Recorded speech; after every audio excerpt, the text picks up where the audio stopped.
Wizards love to cast large, flashy, explosive spells, but what happens when those spells come alive? Let's talk about it. So today we are going to be talking about the living spell creature for Dungeons & Dragons, and if we are going to talk about the living spells, we need to talk about a very specific event that happened in Eberron, and that is the Day of Mourning. For those who don't know, a quick TLDR on what that is, there was a war in Eberron, a civil war between a bunch of kingdoms.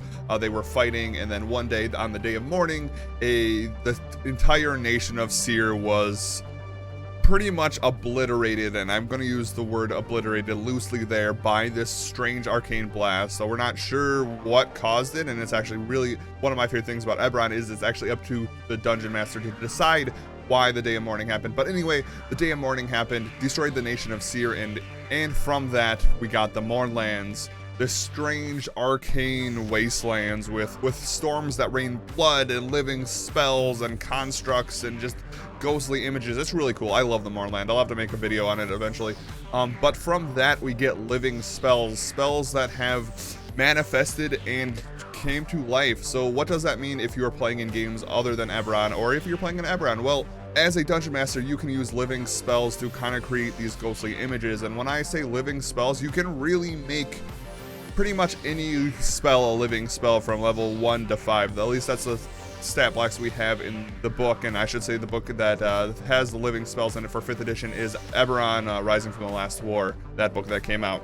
So the 3 stat blocks we do have cemented for the living spells are going to be Burning Hands, Cloud Kill, and Lightning Bolt. These are the 3 examples they give. Obviously they're all able to cast the spell that they are, but they also have some other stuff going for them. Like, first of all, they're large, they're pretty much immune to most conditions, they have a pretty decent AC, they also have like magical strikes they can do.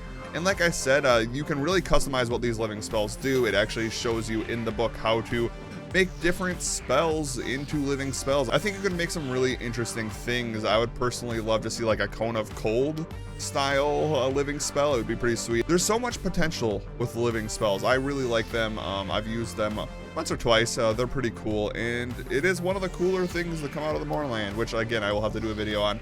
And that is it. Have you ever used a living spell in your game? Are you planning on using living spells? What do you think of this creature? And yeah, that is it. Thank you so much for watching, and I'll see you guys all next time. Be excellent, Tujaller.